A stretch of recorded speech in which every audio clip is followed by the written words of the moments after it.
What is up, everybody, and welcome back to Godspeed ZRZ. Now today I have something very special for you guys. We're actually going to be going on a trip in the newly put together Turbo 4 Camaro, and today we're going to go on at least a 1,000-mile trip. We're going to see how this thing holds up, if it does in general. I have AAA's number right in my pocket, so we're ready.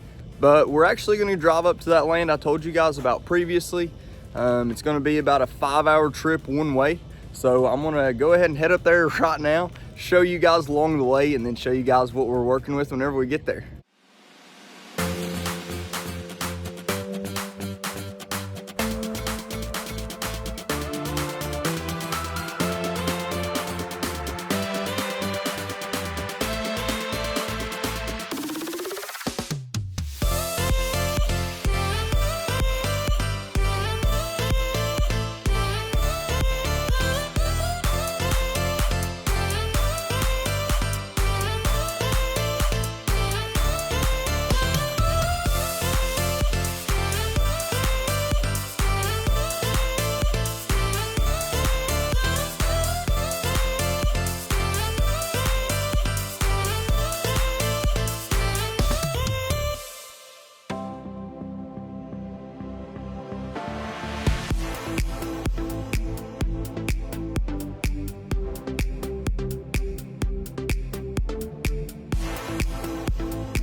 And just like that, guys, we have made it. And the Camaro is actually still in one piece. So from what I can tell from driving it, everything was put together pretty well. It did really great on the road. I was actually really impressed with it. And I ended up getting over 30 miles a gallon, which is pretty impressive. Now, for the reason I'm here, so maybe you guys can tell behind me, this is the piece of property I was telling you guys about. So from right there, it's actually from that gap all the way over here and then all the way down the mountain. So that's the piece of property we're going to be getting. Hopefully we can end up buying this whole entire mountain, at least the whole horseshoe of it. You can't see all of it, but the first piece is going to be that piece right there. I submitted an offer on it today, like a formal offer, signed everything, so we're waiting to hear back from them. I'm sure they'll want to negotiate, so it might take a little bit of time, but for now that's where we're at, and we're about to go up there and check it out. So as you guys can tell, we're finally up here on the piece of land, and this is a little bit of a cleared patch. You can see here, there's obviously quite a bit more that continues to go on, but for now you can at least see this part, and later on I'll try to make my way up to the top. We just drove the trail all the way up here, and the Timberwolf made it with Papaw. Say hey to YouTube, Papaw. And we went up that trail as well, all the way to the top to the gap. So regardless, we're gonna go back down the mountain now. I'm gonna grab some other stuff, and then I'll see you guys here in just a second.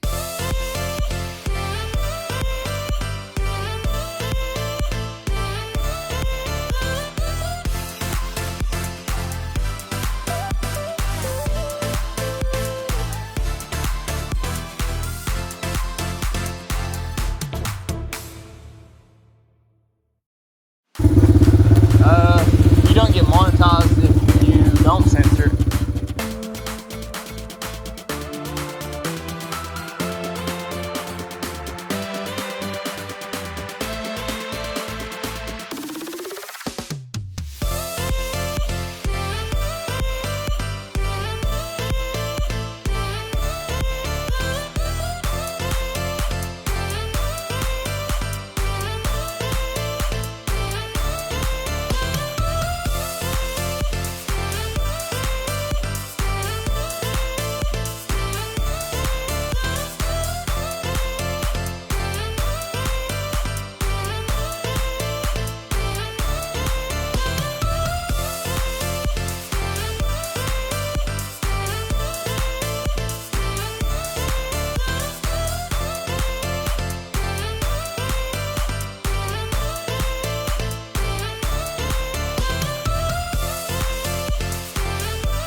All right, guys, you're gonna have to forgive me for the video quality for now.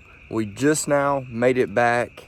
It is 1:23 in this time zone anyway. And the Camaro is still in one piece. It did extremely well. It drove great. The fuel economy was extremely surprising. I think I ended up averaging 32 miles a gallon the whole trip. That's just running normal 93 octane. And it was really impressive. It was a smooth, nice, comfortable ride. And if any of you guys have sat in the, Camaro seats, the 6th gen Camaro seats, the cloth seats, I swear they're like the most comfortable out there. But I'm sure you guys can hear this. There's a massive, massive pond behind my house, the new house, and the frogs are crazy at night. But as soon as the daylight comes out, I'll go ahead and show you guys around it, and we will assess any damage if there is any, and then aside from that, just go over and actually talk about how that thing did. It was really impressive, and I think you guys will really be kind of blown away on how a total Camaro did on a 1,000-mile trip in one day. And just like that, guys, we are back, and now that we're actually out in the daylight here, it gives us a fair chance to go over it. And I've got my expert damage assessor right here with me to go over it too. But guys, as you can tell here, it turned out really, really well. Like I told you guys last night, it drove really good too. It was actually extremely impressive. I wasn't expecting it to do that well, especially for the fuel economy and the power on the interstate, the highway. I definitely forgot about it. Even in, and you guys will be able to see in the clips or the clips you've already seen, it did really, really well. It had all the power I needed, passing power the entire time as well. So I was very, very impressed. But I think the most impressive thing really is just the fuel economy we got yesterday. So I'm gonna jump in and show you guys exactly what we got on the trip. I started it on the way back to get 100% accurate reading for the whole way back. I think it was a little bit more of an incline on the way back, but it'll still give us a pretty good idea. And you guys can tell here, I turned it on the way back, 594 miles, and it was 30.4 miles a gallon, which is just extremely impressive. You can see we've still got the airbag light on as well as the TPMS sensor. I've actually ordered a piece for the computer that's going to allow us to reset the TPMS sensors. And then also for the airbag, I've got some dummy plugs that we can plug in for the curtain airbags as well as the seat airbags, and hopefully that will all disappear. And I also wanted to give you guys my final thoughts on the land that I did go to look at. So for the land itself, it is nice, 71 acres that's laid out on just the side of the mountain, going up to the top of the ridge. And once you get to the top of the ridge line, there's probably a plateau of maybe about 15 acres. That's about the best I can gather from really looking at it. There's not many paths that were cleared out. It was really, really, really overgrown. I was really familiar with the land from whenever I was a kid, but now it just honestly seems like maybe it would be too much work, especially to be too far away, for us to really be able to do anything with it for a long time. So I think what I've decided for now is I'm going to keep my eyes open for another piece, maybe closer to where I'm at now, or maybe just wait and get that later whenever I actually do have the time to work on it. Because if we were to get it now, we just wouldn't be able to use it really for anything for a long time. But I wanted to give you guys an update on that, and I'd say we'll go ahead and start looking for another piece, to be honest with you. But it was a fun experience to go check it all out. Did have a really good time getting to spend some time with family and friends, but aside from that, I just don't think that'll be the right piece to go ahead and get right now. Hopefully that long trip gave you guys a better look into the Turbo 4 Camaro, as well as how our build really has turned out for what it is. It's 100% functional, and I really can't ask for much more at this point, but I am really excited to see where we're going to take it next. It should be a lot of fun, and hopefully you guys can learn something. But that's going to be it for today. I've got some other things planned for you. Hopefully I'll be able to put it in the next video. But until next time, guys, just take it easy. Ziva, say bye. Say bye.